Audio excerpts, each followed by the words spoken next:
তিনি মুসলিম জাতীয়তাবাদের স্লোগান তোলেন এবং তা বাস্তবায়নে সার্বিকভাবে সচেষ্ট হন।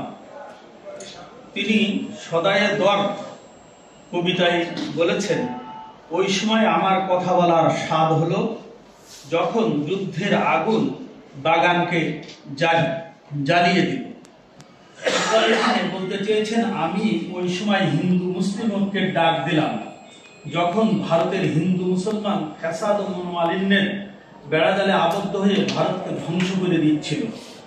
ইকবাল তখনই বুঝতে পেরেছিলেন যে ভারতের হিন্দু ভাইরা মুসলমানের প্রতি কখনো সুবিচার করবে না। এরপর থেকে অনবরত তিনি ভিন্নভাবে মুসলিম সমস্যার সমাধান নিয়ে চিন্তা ভাবনা করতে থাকেন। পরিশেষে 1930 সালে তার স্বতন্ত্র মুসলিম রাষ্ট্র গঠনের প্রস্তাবটি হিন্দু মুসলিম উভয়ের জন্য মুক্তির পথ খুলে দেয়। ভারতের মুসলমানদের মানসিক জাগরণ ও বিপ্লবের জন্য তিনি উপমহাদেশের আজাদী আন্দোলনকে ধারণ করেছিলেন এবং এর জন্য সার্বিক চেষ্টাও চালিয়েছিলেন।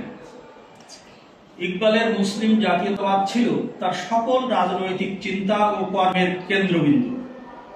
এই মুসলিম জাতীয়তাবাদের সূত্র ধরে তিনি স্বতন্ত্র নির্বাচন, স্বতন্ত্র মুসলিম স্টেট গঠন এবং স্বতন্ত্র বিশ্ব মুসলিম স্টেট ফেডারেশন প্রতিষ্ঠার জন্য বসি পরিচালনা করেন।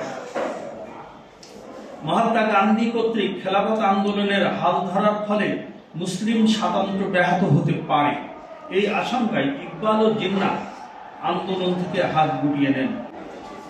ভারতীয় কংগ্রেসের নেতৃবৃন্দ অত্যন্ত চাতুরতার সাথে প্রচার করত যে ভারতের হিন্দু মুসলিম এক জাতি। এটা ছিল তাদের রাজনৈতিক স্বার্থ সিদ্ধির হাতিয়ার। সাধারণ মুসলমান, এমনকি অনেক বড় বড় মুসলিম নেতৃবৃন্দ তাই বিশ্বাস করতেন। কিন্তু পরবর্তীকালে বাস্তবে যখন তারা দেখতে পেলেন হিন্দু নেতৃবৃন্দ মুখে যাই বলুক না কেন, হিন্দু স্বার্থের সামান্যতম ব্যত্যয় হলেই মুসলিমদের উপর থেকে ছাতা সরিয়ে নেন। কিন্তু ব্রিটিশ গভর্নমেন্ট ঠিকই জানতেন হিন্দু মুসলমান আলাদা দুই জাতি, তাই তারা রাজনৈতিক স্বার্থ উদ্ধারের জন্য পরস্পর বিবাদ বিসংবাদে লিপ্ত থাকত। এই নিরিখেই ব্রিটিশ গভর্নমেন্ট হিন্দু মুসলিম কোন নেতাকেই সাইমন কমিশনে আমন্ত্রণ জানাননি। এতে পরোক্ষভাবে সরকার এটাই বুঝিয়েছিলেন যে হিন্দু মুসলমান পৃথক দুটি জাতি। এজন্যই ইকবাল সাইমন কমিশনকে স্বাগত জানিয়েছিলেন। আবার নেহরু রিপোর্টে প্রাদেশিক স্বায়ত্ত শাসনের ব্যবস্থা না থাকায় বাংলা ও পাঞ্জাবের মুসলিম সংখ্যাগরিষ্ঠতা সংরক্ষণের কোনো প্রস্তাব গৃহীত না হয় ইকবাল এর নিন্দা করেছিলেন।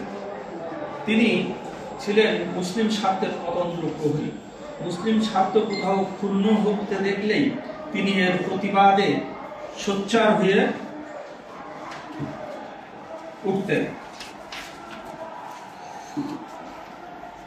নেহরু রিপোর্টে মুসলিম স্বার্থ ক্ষুণ্ণ করার ব্যবস্থাই করা হয়েছিল, তাই ইকবাল, মাওলানা মুহাম্মদ আলী ও অন্যান্য মুসলিম নেতৃবৃন্দ মুসলমান জাতিকে